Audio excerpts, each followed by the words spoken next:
It's been a while since I made a devlog for Project Malice, and man do I have a lot to go over.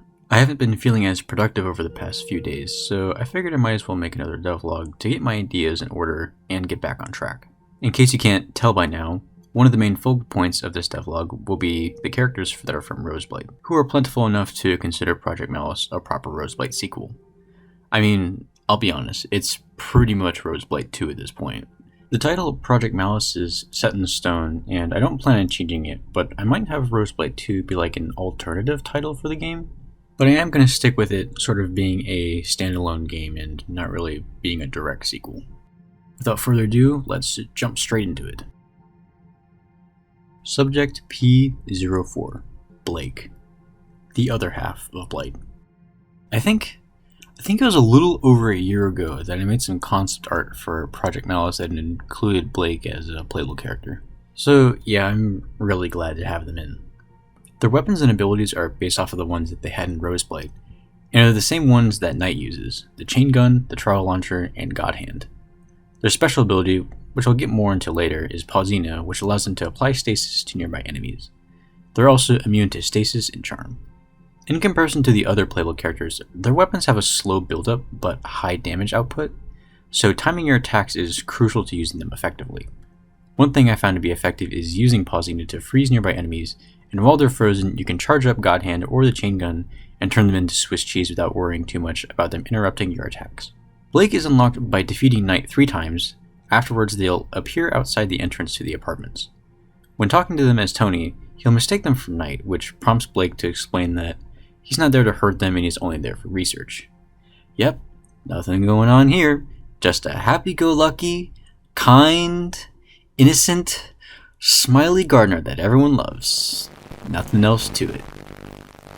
Right now, they're the only character that will have exclusive boss battles, which I'll get into more later as well. They're basically bosses and mini-bosses that appear for that specific character, and for other characters they'll appear as harmless NPCs. Another thing, if you fight against Knight while playing as Blayk, they'll do the same shared HP thing that occurred in the Soul Chamber boss fight in Roseblight, where if Knight takes damage, so does Blayk. Despite being in separate bodies, their souls are still chained together. I'm also planning on having Knight be a recruitable ally while you're playing as Blayk, so you can get the double Blight action in your runs. That's all I really want to say about Blayk at the moment. I feel like Maz, who I'm going to kill by the way, covered a lot about Knight, and a lot of that information that he said about them kind of transfers over to Blayk. While we're on the topic of Roseblight characters, I've added a new recruit, which is another returning character from that game. Subject A14, Crystal, the goth chick with the magnet. You know, one thing I love about Crystal is that when I initially created her, she was just supposed to be some random NPC that sells you healing items. Like, she's gone from being the goth girl that works at Wendy's to being her own character with, you know, a personality and ambitions. Her attacks are similar to the ones she has in Roseblight, where she attacks with her crowbar and will use her magnet to magnetize enemies. The magnetized status effect causes all projectiles to home in on an enemy, which is really good for weapons like the shotgun and the chain gun. Between the events of Roseblight and Project Malice, she departed from the party and decided to seek out Blight on Earth herself through the Cosmic Freeway, so that's why she's here. I won't go too much into what happened, but her and Zero aren't on good terms at the moment, which is why she's recruitable. While we're on the A train, I'm going to go over a few new mini-bosses I've added. They'll appear in a similar way that Knight does, which is in the wave rooms in the 3 and 8 marks in the sublevels. Subject A11, Yuri Karta. This is basically just Seto Kaiba from Yu-Gi-Oh! Like, no joke, I was like, what if I added Seto Kaiba from Yu-Gi-Oh! To the game? When fighting Yuri, instead of directly fighting you, they'll attack by summoning units who will attack you for them. While these units are alive, Yuri is invincible, so you're basically playing by Yu-Gi-Oh! Rules while fighting him. Yuri will spawn enemies in either attack or defense position, which will give them an offense or defense boost respectively. The reason Yuri is attacking you is because he's essentially aligned with the Malicious, and is able to command them to attack other survivors through his battle disc. I'd also like to point out that yes, Yuri is a dude, and yes, they are wearing thigh highs. We need more men with absolute territory in video games. The ladies can't hog it all to themselves.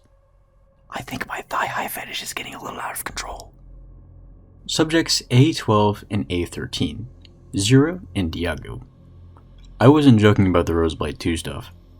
Zero is Blake's little sister, and Diago is the former Prince of Charcoal.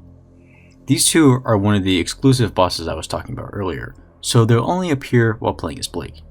They got here the same way Crystal did, but at a different time.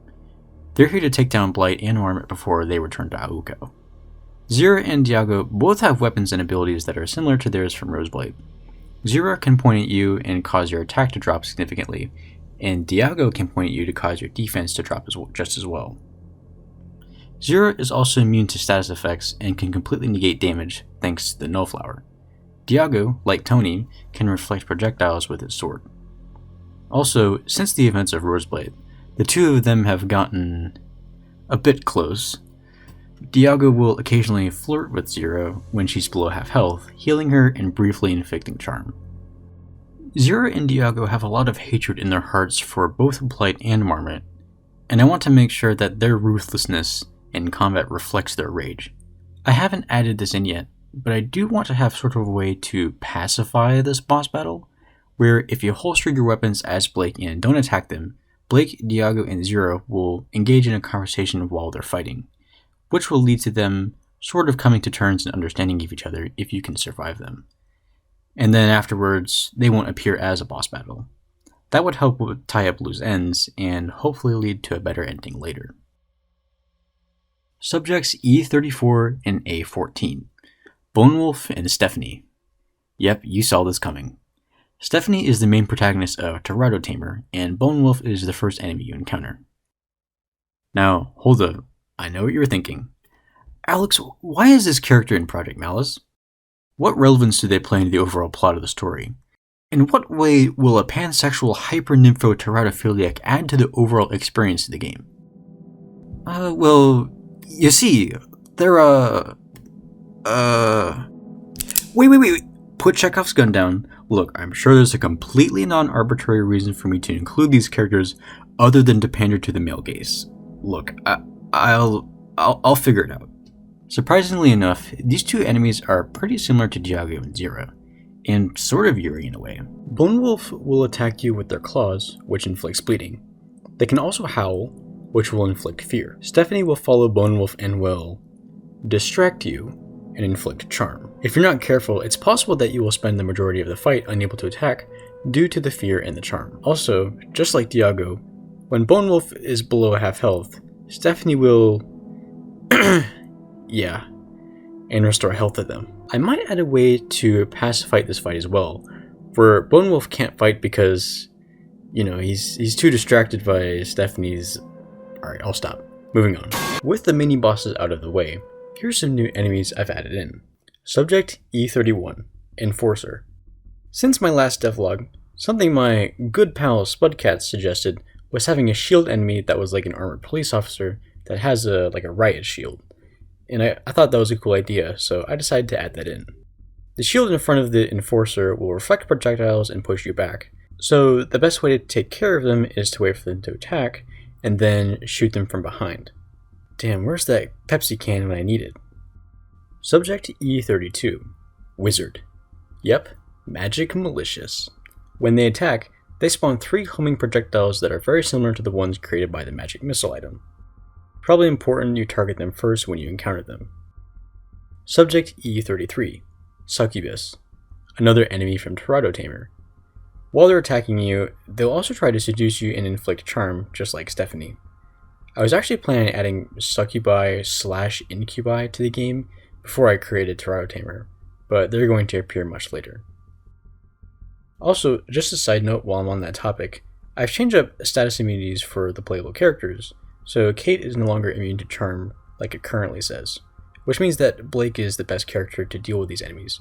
Back when I was working on Roseblight, I got a bit of backlash from a few folks because I made a change to a line of dialogue that made Blayk explicitly asexual to sort of being ambiguous, and I'd just like to point out that they are in fact ace. The reason that I changed the dialogue back then is because it just kind of felt weird. I didn't know much about ace people at the time, so I didn't want to misrepresent them. But I do know a bit more now, so I think it's okay to me to be more direct about it. And just to add on to that, all of my characters are pansexual unless explicitly stated otherwise. I mean, the game takes place in 2130X. I mean, at that point, straight people are basically an endangered species. Subject E35, Magnetizer. This enemy is another creation by Victor, the guy who made Gunface. They won't damage you directly, but they will use their magnets to pull you towards them and magnetize you. They also magnetize themselves, but also gain an incredible defense boost, so they basically suck in your bullets and don't take damage while they're attacking.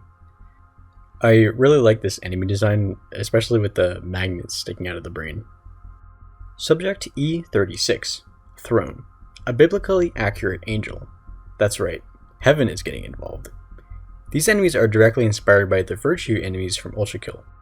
Ultrakill is a really cool game if you haven't played it. If you like fast-paced boomer shooters like Doom and Quake, it'd be right up your alley.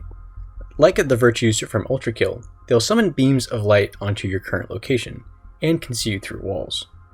Just as a fun fact for those not caught up on Bible lore, both the quote-unquote accurate and regular angels that you've seen are both in the Bible. There's a whole hierarchy of them, and ones like virtues and thrones are just higher up ones. Subject E37, Party Starter. This one's a little interesting.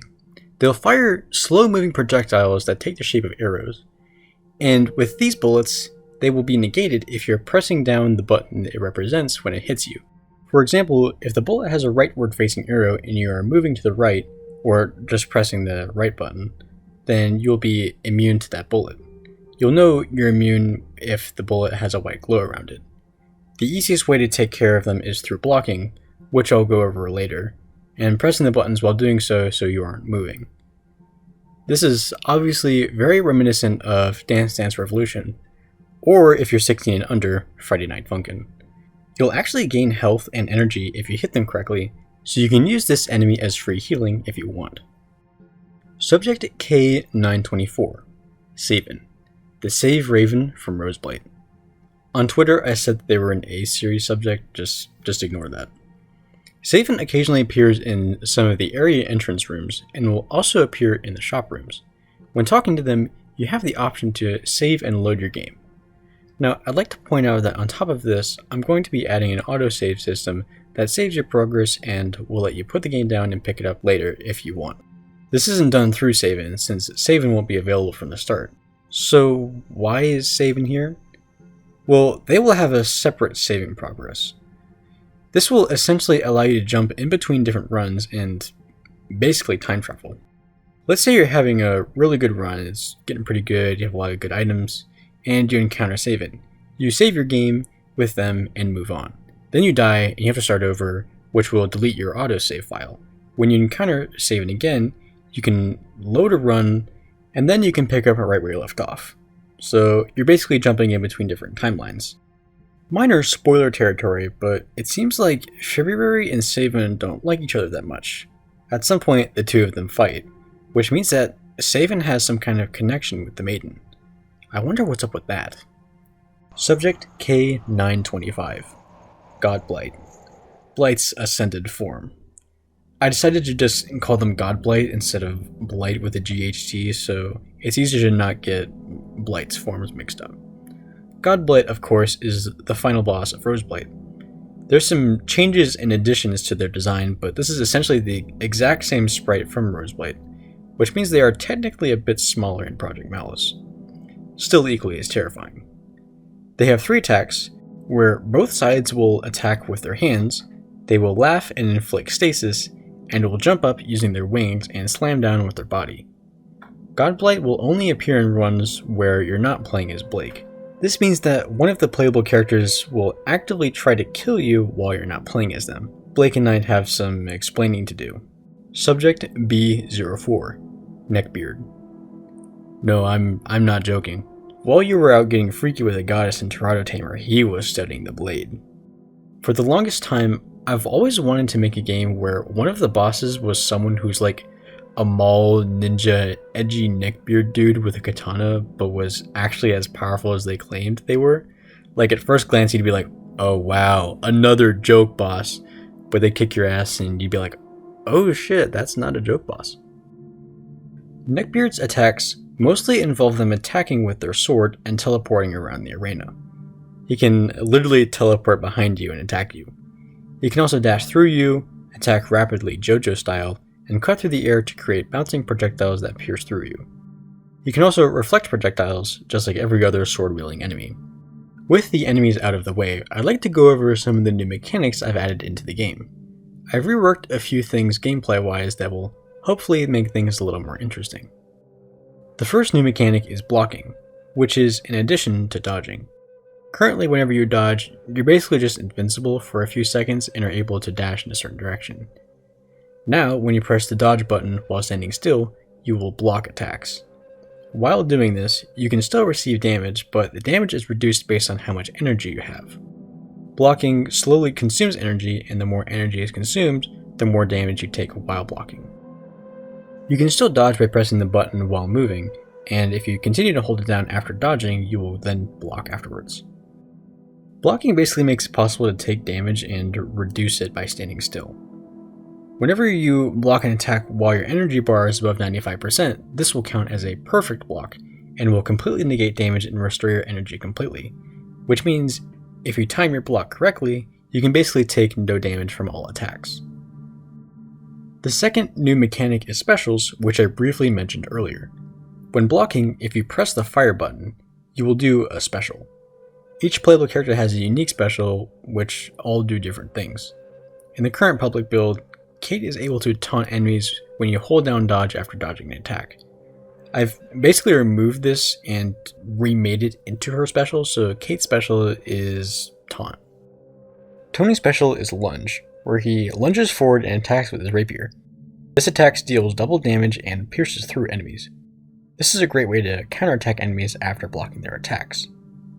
Stigma's special is overcharge, where they release a beam of energy around them which damages nearby enemies and will apply shock and a speed boost to themselves, but also consume some health in the process.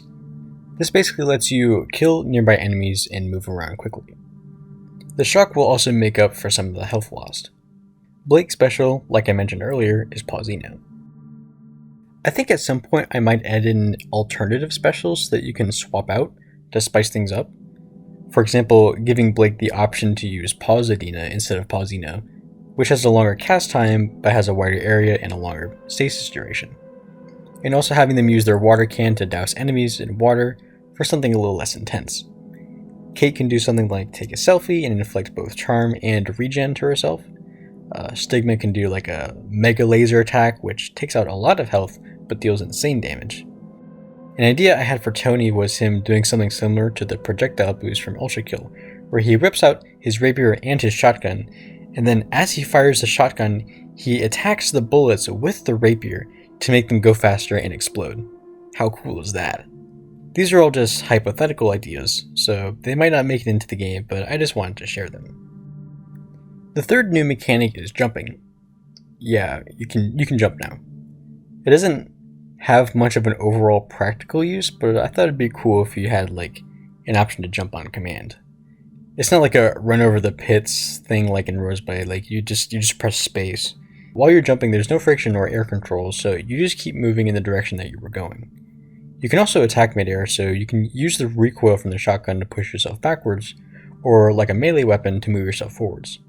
Also, if you jump while blocking, you'll jump higher, which you can use to Goomba Stomp enemies if you wanted. Also, if you block while you're midair, you'll slam down. The fourth new, well, not really a mechanic, but thing I've added is hoverboards. You can hop on a hoverboard and ride around, and you can attack and dodge while on it. They're actually kind of fun. It kind of reminds me of the moped from Roseblight in a way. Each of the playable characters has a unique hoverboard design. Kate's is inspired by the hoverboard from Back to the Future. Final thing I'll go over is the combo meter. In the game currently there's an item called the Rebellious Blade, which of course is a Devil May Cry reference, which summons a combo meter that follows you around and displays a combo rank based on how well you're doing. Which is kind of weird because there's also a separate combo thing under the minimap, and it felt a bit redundant.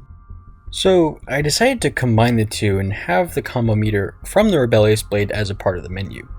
So now, as you're going around and doing cool stuff like killing enemies and blocking attacks and all that jazz, you'll now see your rank briefly appear above your health bar as you rank up. You need to rank up your fucking style points, Travis. Roseblight also had this, but it essentially served no purpose other than looking cool. But here it actually has an effect on gameplay. One of Kate's traits is that she gets increased damage on higher combos, so she actually gets an indirect buff from this. It no longer completely resets whenever you take damage as well, so Kate can now consistently deal more damage. I've also reworked items that drop from bosses like the Bullet Stomach and the Pixie Wings, and they will only drop when you defeat the bosses with an M rank, which is the highest. I might also have a way to access secret phases with certain bosses where if you beat them on M rank, they'll basically go through a transformation and will become incredibly powerful. I might also add a weapon switch bonus like the one from Ultra Kill has, so that could hopefully encourage people to be more creative with their weapons. God, I love Ultra Kill, you should definitely play it. That's pretty much all I wanted to go over. It's quite a bit, but I'm glad I was able to discuss it. Project Malice is starting to get a bit overwhelming for me a bit, and I'm constantly trying to keep everything together to make sure everything makes sense and is organized as possible. But I knew that when I started working on this, I wanted it to be like a giant melting pot of everything I've made thus far. And you know what? I'm alright with that. I'm happy with what I'm making. And I could be making a cute, artsy Metroidvania / roguelike / RPG that gets like 1 or 2 articles from PC Gamer and then everyone forgets about the following week. I could be making fan games for popular games and media and piggyback off the popularity of that. I could be trying to bait Markiplier or Jacksepticeye into playing short horror games that I made for my game jam and appeared in a 3 Scary Games video. I could make Solus mobile games. I could be leagues more successful with doing any of that than I'm doing now. But why would I do that? Would I be happy with that? Probably not. I make games to keep myself sane and happy, and just make them available for others in case they might be interested in them as well. And since you're still here, then you might be one of those people, so go ahead and leave a like and a subscribe while you're at it. Also, follow me on Twitter for progress updates on how the game's going. That's all I have for today. Thank you for watching, and I'll see you again next time.